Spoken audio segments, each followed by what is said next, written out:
Hello everyone, it's Sarah Oblak Spiker here, and what a beautiful, glorious, powerful day.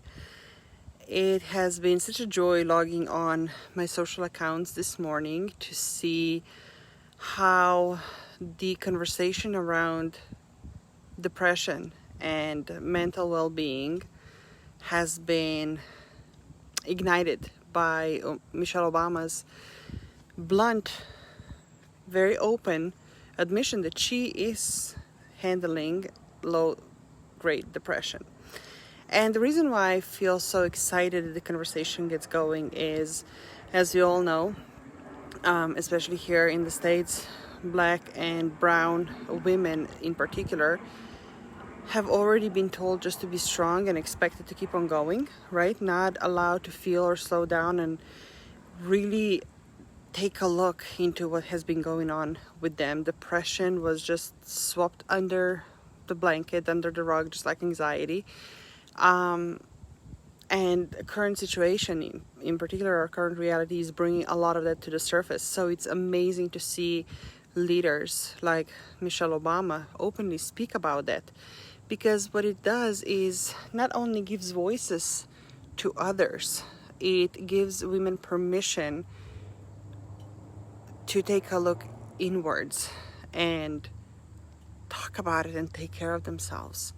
Now, as I am not a brown woman, I'm not a black woman, but I grew up with Eastern European heritage, and there also any mental illness was really looked down on and shunned. What is it, the word? Shunned? Frowned upon.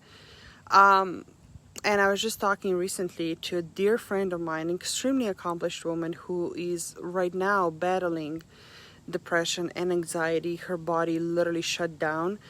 And the first thing that she said to me, which was so heartbreaking, she's like, I am not supposed to feel this way. Because looking back, I have accomplished so much. I have birthed kids. I have taken care of the kids. I have gone so far. I have done this. I have done that. I shouldn't be experiencing this.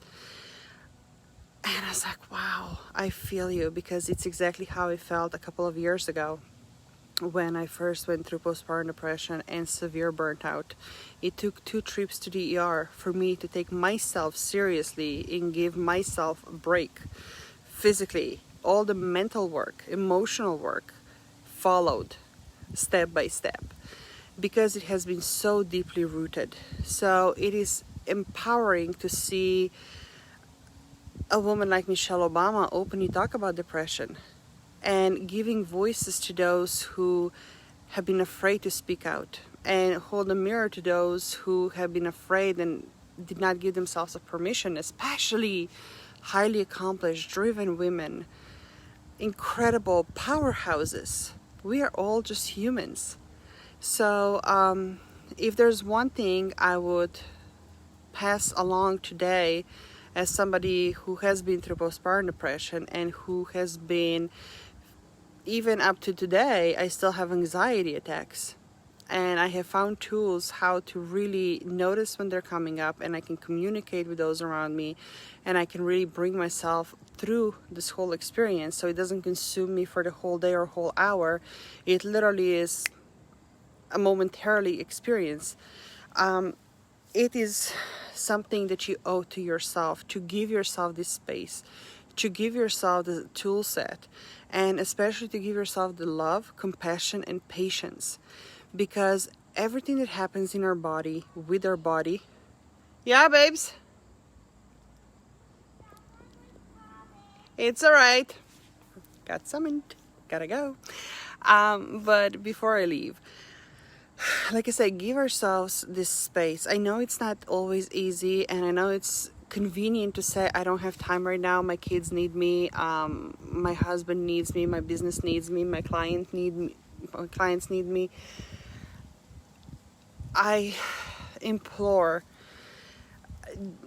words cannot subscribe how important it is for us to set those boundaries and give ourselves this love and compassion and space, physical, mental, emotional space, where we can be, first and foremost, just be without judgment, without guilt, without shooting, without cutting.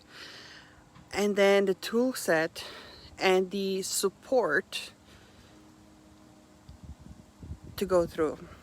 When I first spoke to my doctor many years ago, and she, based on a couple of questionnaires, hey Chelsea, it's a couple of questionnaires, she was like, you know what, you have depression, I'm going to prescribe you some medication. And I'm like, whoa, no, time out, absolutely not.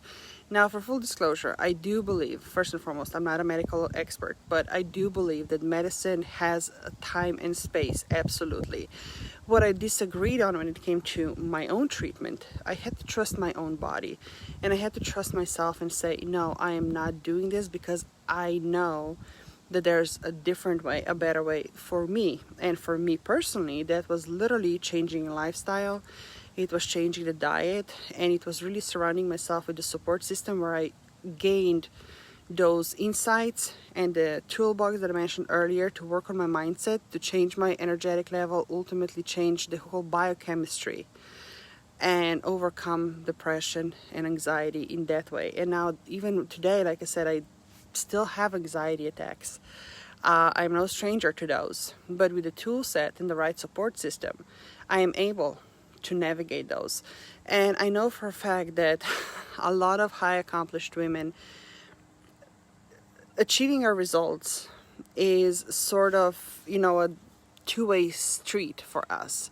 It gives us this satisfaction and sense of pride and fulfillment, and it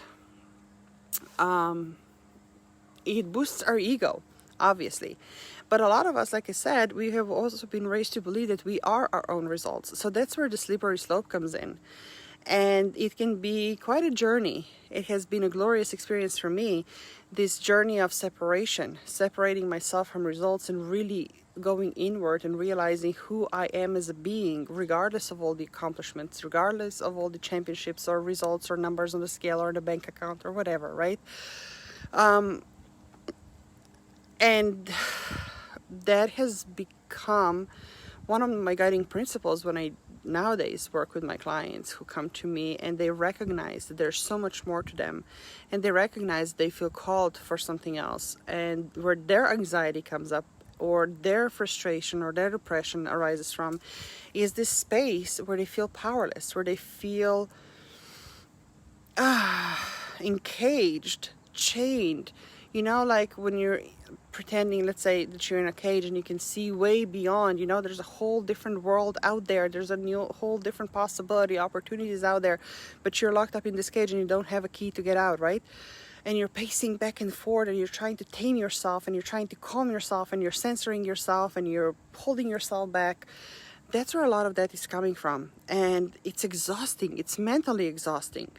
It's not even, that's a whole different layer, way beyond the physical exhaustion that comes with all the responsibilities and all the commitments that we are shouldering as women, as mothers, as business owners, as team leaders, as Aquarian leaders, trailblazers, right? When the whole communities are around us and we are shining our light.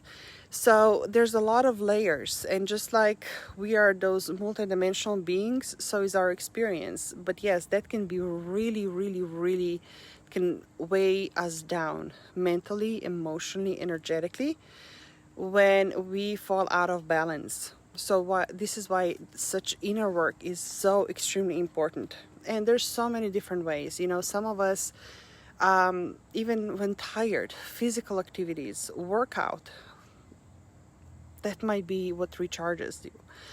It might be deep meditation. It might be yoga practice. It might be journaling. It might be dancing. It might be art. It might be going out in nature, right? Many different outlets, but the important part is to give yourself that space.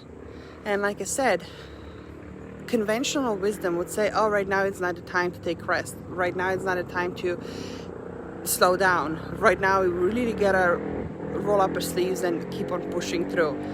And you know what? Right now is the time to take care of ourselves, because at the end of the day, just like you cannot pour water from an empty pitcher, you cannot fulfill your dharma when you are empty.